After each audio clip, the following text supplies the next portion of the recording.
J'espère que vous allez bien, j'espère que vous vous portez bien. Voilà, il pleut ici chez moi. C'est une journée ramadanesque très pluvieuse ici en France. Voilà, le ramadan n'a aucune saveur ici, le climat est vraiment terne. Ça n'a rien à voir avec les 34 degrés, 33 degrés, le beau climat méditerranéen, rayonnant, ensoleillé, que connaissent la majorité écrasante des régions de notre territoire national en Algérie. C'est pour ça que je vous dis, profitez du bain de soleil que vous avez et du beau temps, même si la pluie est un petit peu importante au regard des dégâts de la sécheresse. Bon, aujourd'hui, ce ne sera pas une journée pour parler de la météo NS. Un événement capital important vient de se produire. L'Algérie vient d'être humiliée. Je dis bien, vient d'être l'Algérie de Tebboune. Ou la gouvernance de Tebboune, ou le duo Tchingri à Tebboune. L'Algérie vient d'être humiliée officiellement par l'Arabie Saoudite. Une humiliation qui nous a été infligée aujourd'hui, ce vendredi 14 avril. L'Algérie qui assure en ce moment même la présidence tournante de la Ligue arabe n'a même pas été invitée. Vous vous rendez compte, je vous tape bien, Rab.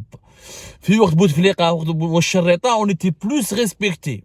Je dis bien, quand Abdelaziz Bouteflika était handicapé, était malade, impotent, on était plus respecté et mieux considéré qu'aujourd'hui, alors que nous avons soi-disant un président qui se prend pour le Wali Boumete. Ben voilà les résultats du tebbonisme. Le vendredi 14 avril 2023, l'Arabie Saoudite a organisé à Jeddah une réunion pour traiter le dossier du retour et de la réintégration de la Syrie au sein de la Ligue arabe. Les États qui ont été invités, ce sont les 6 États du Golfe, l'Arabie Saoudite, l'organisatrice de la réunion, les Émirats, le Koweït, Bahreïn, Sultanat d'Oman, le Yémen, plus les 3 autres pays qui ont été invités, qui sont l'Irak, la Jordanie et l'Égypte. Et l'Algérie, aucun des pays du Maghreb n'a été invité, ni la Tunisie, ni la Libye, ni l'Algérie, ni le Maroc. Aucun autre pays membre de la Ligue arabe n'a été invité, parce qu'on oublie qu'il y a 22 pays membres de la Ligue arabe, quand même, comme les îles Comores, comme la Mauritanie, comme la Somalie, etc. Zid Aléa, l'Algérie, elle est elle-même la présidente, parce que, je fais un comment fonctionne la Ligue arabe. La Ligue arabe, qui est le conseil des chefs d'État de la Ligue arabe, le conseil de la Ligue arabe, il est présidé par le pays qui doit organiser le sommet des chefs d'État de la Ligue arabe. L'Algérie, c'est elle qui a organisé le sommet des chefs d'État de la Ligue arabe. Elle est encore présidente. C'est elle qui assure la présidence tournante, parce que la présidence, elle est tournante. Chaque 2 ans ou chaque 3 ans, la présidence de la Ligue arabe change en fonction du pays qui va organiser le prochain sommet des chefs d'État de la Ligue arabe. L'Algérie est encore présidente, puisque l'Arabie Saoudite est le prochain pays qui va organiser le sommet des chefs d'État de la Ligue arabe, qui est prévu au mois de mai, vers le 19 mai 2023. Jusqu'à maintenant, c'est l'Algérie qui dirige encore. Donc, toute réunion du Conseil d'État, des conseils des chefs d'État de la Ligue arabe, ou là, des organismes, là, du Conseil constitutif, là, si vous voulez, de la première instance dirigeante de la Ligue arabe, toute réunion organisée par dans le cas des travaux de la Ligue arabe, doit normalement, obligatoirement associer le pays qui préside, le pays qui assure la présidence tournante de la Ligue arabe. L'Algérie n'a même pas été invitée. Alors que c'est l'Algérie qui a œuvré depuis 2 ans, où l'Algérie milite et fait les réunions, elle invite le chef de la diplomatie syrienne, ou l'Amama Damas, où il y a eu des réunions de très haut niveau avec des émissaires de plusieurs pays arabes pour que l'Algérie fasse accepter le principe, elle fait valider par les autres pays arabes du principe du retour de la Syrie au sein de la Ligue arabe. Je rappelle que la Syrie est exclue de la Ligue arabe depuis 2011 quand même. Depuis le début des événements et de la révolution syrienne qui a débouché vers une guerre civile qui a duré jusqu'à aujourd'hui encore. Et l'Algérie se retrouve exclue, excommuniée. ما كاين ني قيمه، ما داروا لنا قيمه، ما سقساو علينا، ما قال الجيري وداو لها وراهي. C'est elle qui assure la présidente de la tournante c'est elle qui est la présidente provisoire de la Ligue arabe. Wello. Mohammed Ben Salman a réservé un mépris sans précédent pour l'Algérie. Naturellement, la diplomatie algérienne n'a pas réagi officiellement. Ils n'ont pas eu le courage. Qu'est-ce qu'ils font? Comble de la lâcheté. comme de l'humiliation.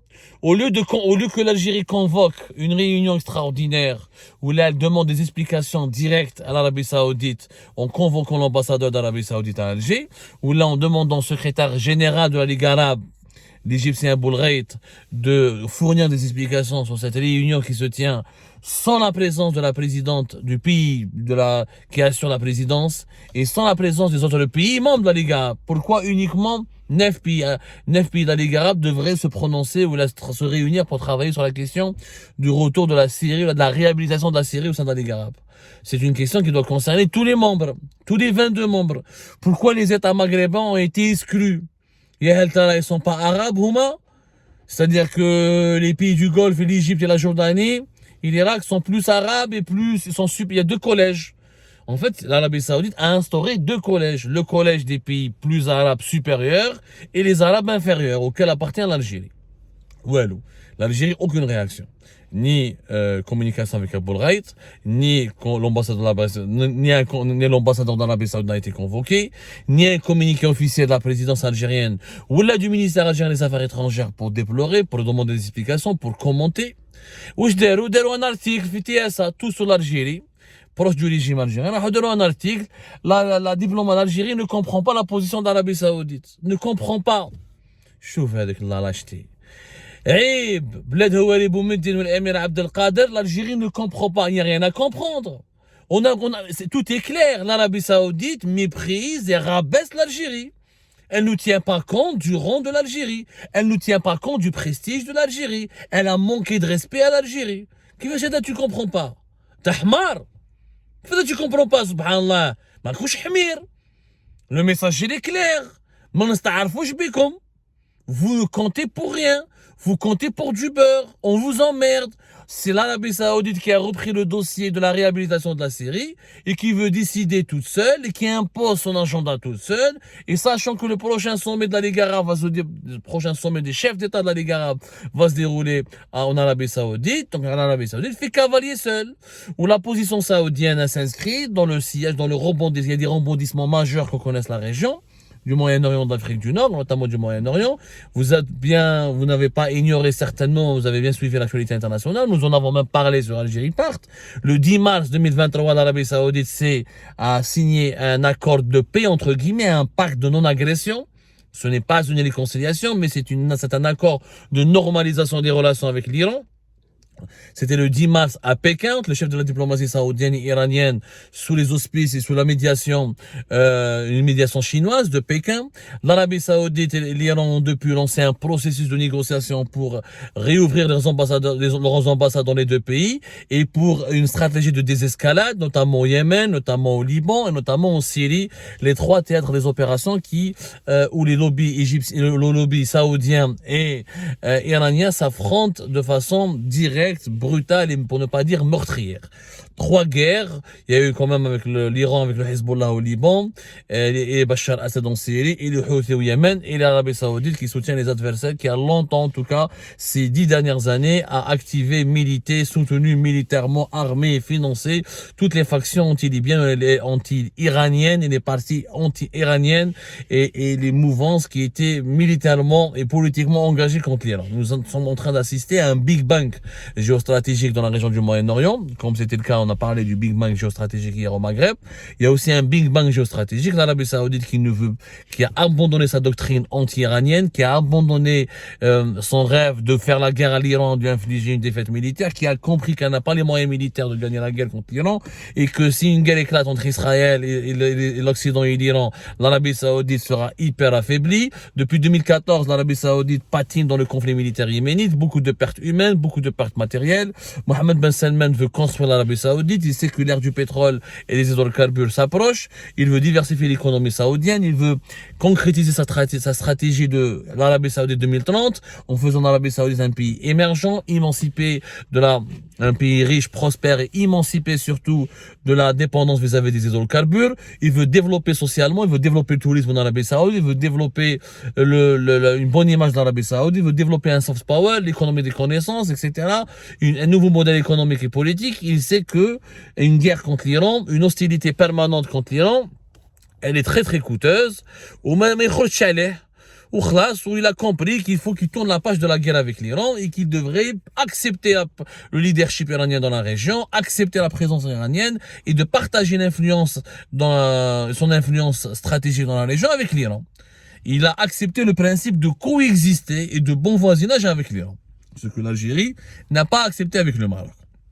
Donc, l'Arabie Saoudite fait cavalier seul, il décide maintenant toute seule de régler tous les dossiers pendants, ou tous les conflits qui l'opposaient à l'Iran, parmi lesquels la Syrie. Sauf que l'Arabie Saoudite fait cavalier seul et elle s'impose comme étant elle le leader du monde arabe, elle la présidente d'office de la Ligue arabe, alors que c'est l'Algérie, et ne consulte aucun autre pays maghrébin, surtout pas l'Algérie, alors que c'est pertinemment que c'est l'Algérie qui a voulu, lors du dernier sommet des chefs d'État de la Ligue arabe à Alger le 1er novembre dernier, c'est l'Algérie qui avait voulu acter le retour de la Syrie au sein de la Ligue arabe en ce moment-là, et c'était à l'époque l'Arabie Saoudite et les Émirats et le Qatar qui avaient refusé, notamment l'Arabie Saoudite qui a refusé et avec les Émirats de manière assez, comment dirais-je, accentuée, assez marquée. On se rappelle que Mohammed Ben Salman avait snobé l'Algérie, il n'a même pas voulu venir au sommet des chefs d'État de la Ligue arabe, qui ont Mohammed Ben Zayed, le MBZ, les Émirats, et maintenant, comble de l'humiliation, l'Arabie Saoudite qui nargue ouvertement l'Algérie. Pourquoi?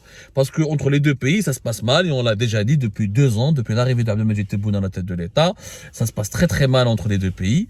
L'Arabie Saoudite n'a pas du tout apprécié que le fait qu'Abdelmajid Tebboune refuse la médiation saoudienne dans le conflit algéro-marocain. L'Arabie Saoudite soutient le Maroc ouvertement, elle est plus pro-marocaine que pro-Algérie, donc l'attitude guerrière agressive et le fait que Tebboune snobe la médiation saoudienne et la balaye d'un revers de la main, ça n'a vraiment, c'est une pilule amère que l'Arabie Saoudite n'a jamais avalé. L'Arabie Saoudite n'a jamais accepté le rôle de leadership que l'Algérie voulait jouer sur la question palestinienne. Le fait que l'Algérie a réhabilité le Hamas, alors que le Hamas pro-iranien était considéré comme un ennemi par l'Arabie Saoudite durant ces 2 dernières années, et que l'Algérie de 2021 à 2022 a tout fait pour redonner du pouvoir et du prestige au Hamas et le remettre sur les devants de la scène internationale, et en œuvrant pour ce fameux accord de paix et de réconciliation entre les différentes factions palestiniennes pour une meilleure entente entre les factions palestiniennes, ce qui a donné au Hamas, qui est un parti ouvertement anti-Arabie Saoudite et financé et soutenu par l'Iran, un poids politique important, ce qui a énervé davantage les Saoudiens.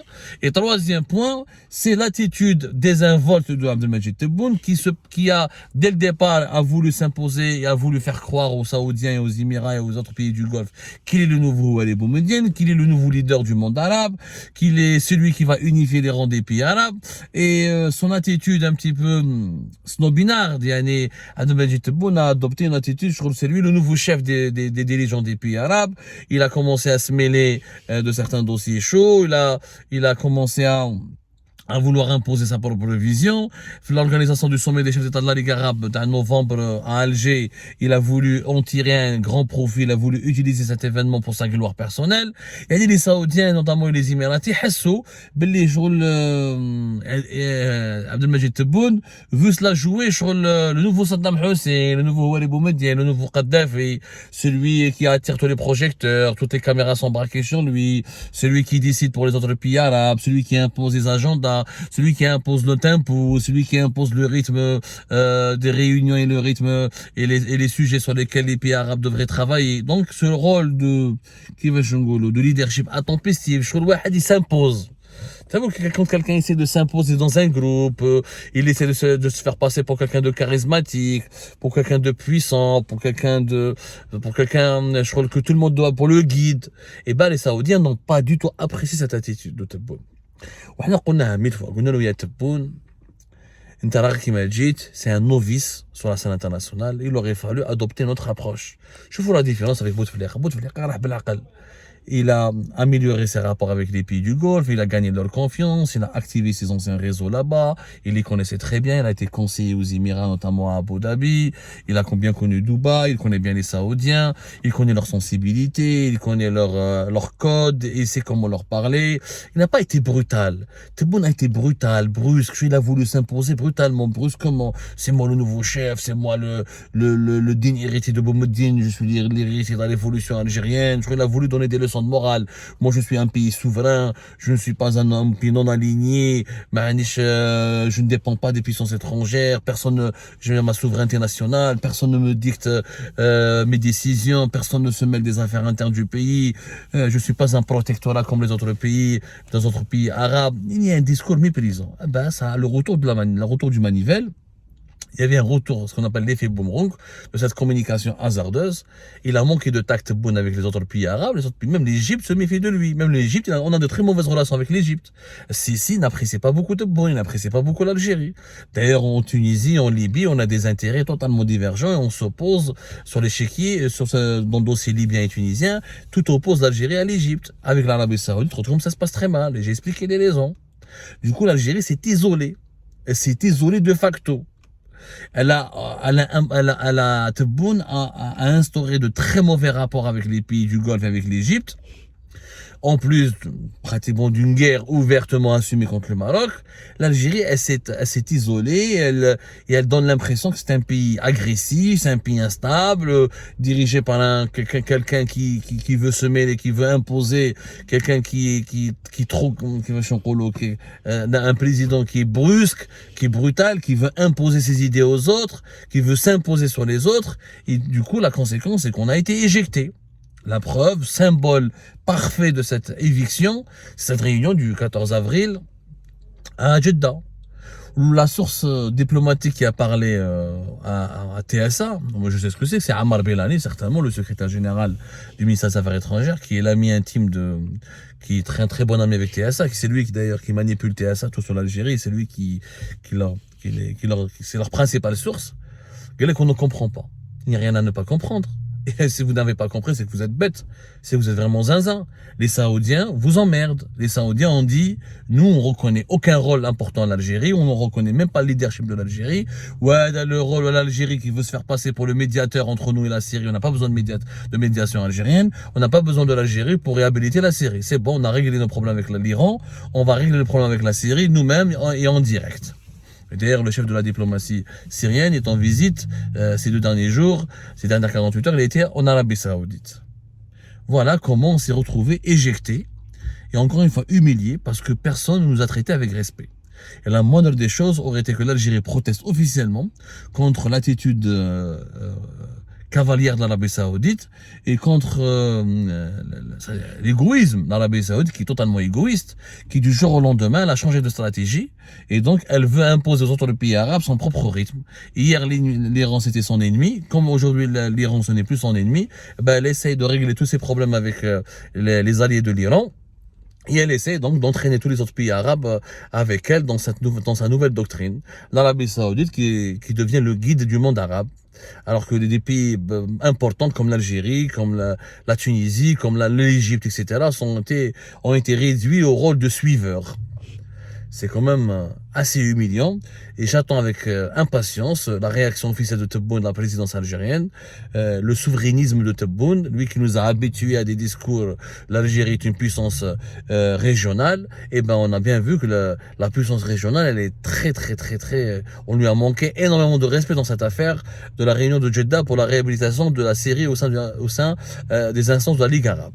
Nous attendons une réaction officielle, même si elle va tarder à venir.